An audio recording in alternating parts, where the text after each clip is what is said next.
Vous verrez d'ailleurs aujourd'hui. Alors on a eu l'occasion de se rencontrer en juin, vous avez présenté un peu de choses, on a beaucoup travaillé depuis. On a le produit que vous allez voir aujourd'hui qui est testé par pratiquement un peu plus de 700 clients à l'heure actuelle qui sont en train de l'utiliser quotidiennement. Et on souhaitait pouvoir vous permettre de le... Je crois que l'invitation est marquée Try and Touch, c'est véritablement de le tester vous-même et de voir. Vous avez différents stands qui ont pu être installés pour vous-même de découvrir les fonctionnalités du produit. Et puis on tenait aujourd'hui à vous permettre de partager les raisons pour lesquelles l'interface est comme il est. C'est une interface qui est assez révolutionnaire. Et donc on a souhaité aujourd'hui avoir avec nous Herigstad qui est ici, qui se définit comme étant un designer de future, you say you were a future designer. Il a imaginé l'interface que vous avez pu voir et que vous allez pouvoir tester, et ça me paraissait intéressant. Alors, c'est quelqu'un qui est un designer international reconnu, il a notamment travaillé avec Steven Spielberg dans Minority Report, donc c'est quelqu'un qui est tout à fait réputé, et je crois que c'était intéressant de comprendre les raisons pour lesquelles l'interface a été imaginée telle qu'il est imaginé, et avec cette convergence telle que nous la voyons. Avant de passer la parole à Del pour vous exprimer comment il l'a imaginé, je vous précise qu'à la fin je vous donnerai quelques infos tout à fait indispensables à certaines personnes qui se demandaient notamment à quel prix se trouvait ce service. Et c'est quelque chose qui est prévu, donc il faut juste attendre quelques minutes pour pouvoir en bénéficier. Je ne sais pas où elle est, mais elle est peut-être déjà partie. Non, c'est bon. Voilà, Del, please.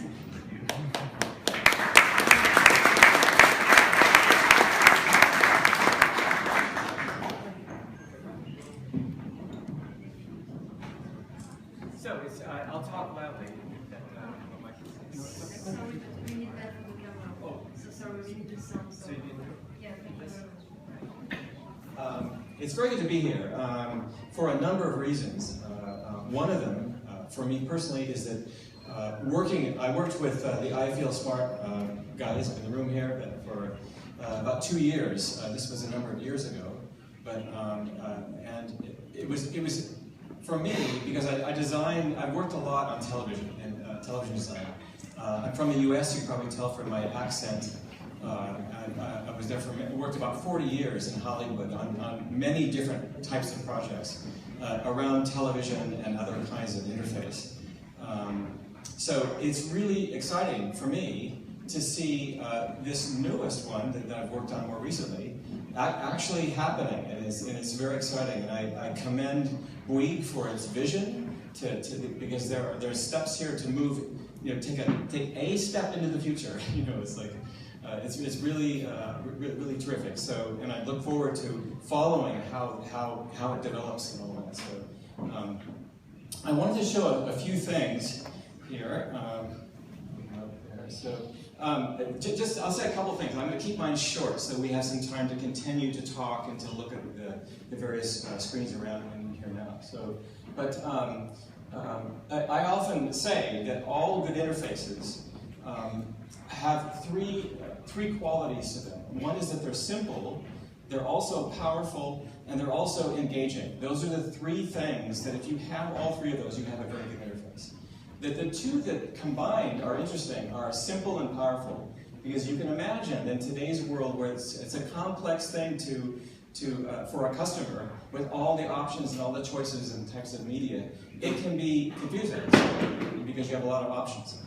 So when something, if you say, let's make that simple, it's often easier to make it broader and more complex and more elements. So to me, if it's simple, but also quite powerful, that's the kernel of what you do. Now the engaging bit is the part that I particularly enjoy too, because I talk a lot about what I call rich media.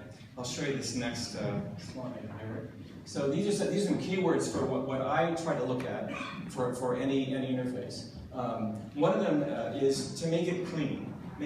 Clean and simple. I mean, it just, I think that I want an interface on my television to not compete with all the glorious video that's playing in the background. So keep it simple, keep the type simple, keep all that simple. And then rich media for me means that the audiences today, many of you are holding smartphones in your hands. We look at smartphones And they're animated. They have beautiful animation. They're layered. You have motion, and that hasn't quite happened as much as we'd like for many years now on television with current set-top boxes. So one of the things about this box, the 90 box, is that it really is it's considering power, and performance, and being able to do things that we can do. You can spin through things. You can do things that you can't do in all set-top boxes. So that's really great. And it's also rich and layered. All the qualities for design that we like. It's snappy, because one of the things that when we all got our smartphones, you could take a list, you could swipe it down, and a list would spin down like that.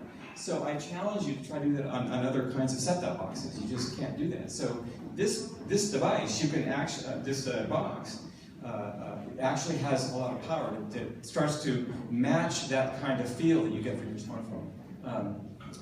Space, the sense of space. I've always looked at the TV screen as a space that's not flat. So being able to, you've maybe seen it when you navigate through this, that you can, when you go into more of a deeper level, that instead of a flat grid, it kind of looks like it goes back into space. That sort of sense of building a place, a sense of space, which is hearkening to the future, really. So I'll talk about that in a second. But dynamic. I love the fact, one of my favorite things in the interface is moving over and then typing a filter in, and instantly it flips things over. You get this sort of, almost like those train station flipping things. It flips over, but that dynamic quality to be able to kind of quickly look at things and look at options is really kind of fun and powerful. Progressive, meaning it keeps leading to something else. And the progressive element is about transition. I'm a big fan of, and talk about this, where in television design, it's how does it transition from one thing to another? Does it smoothly move to that, or does it just pop to something else? So that's a big deal. Fluid, related to that, and an open system. It's based on Android. So this is the way things are in the future, an open environment. And forward-facing. So we click to my next slide. I wanted to point out where we are in time here. So this is a chart I can show that, like, for screens, I'll start pre-screen, like the print, before we had electronic media. Then we go to photography, and then film and video, and television, that third one down. That orange dot is a person looking at the TV. But notice it starts to become a space, the perception of space. And then you get big screens, and then it moves from passive media to interactive media. So we're down in this stage right now. That's what your TV is doing. You can interact and move things around and do that.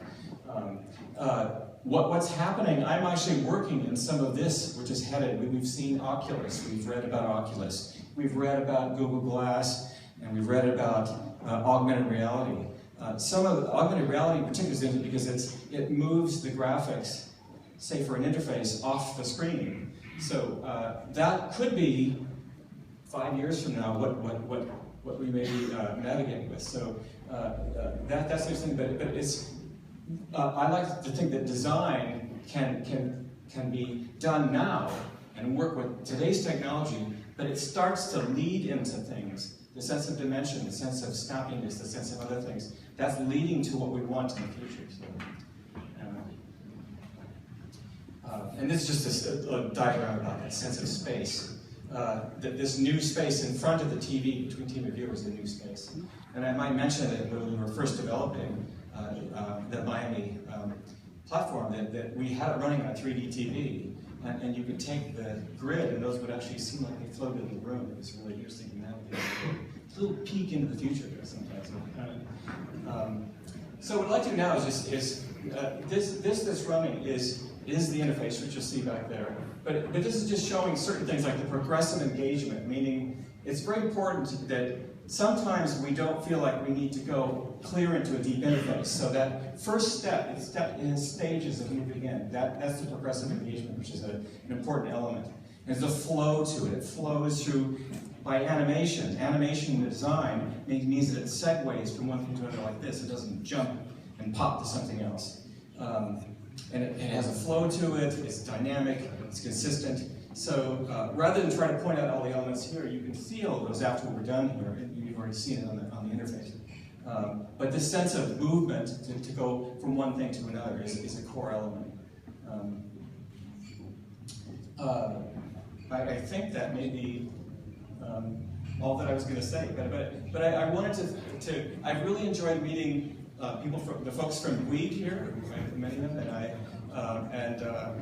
and many the others of you as well. So the other kind of independent folks on the side here. So I wish you all the best for this new product. So and there's a lot of work ahead to get it out there. So it's good. It's great. Thank you.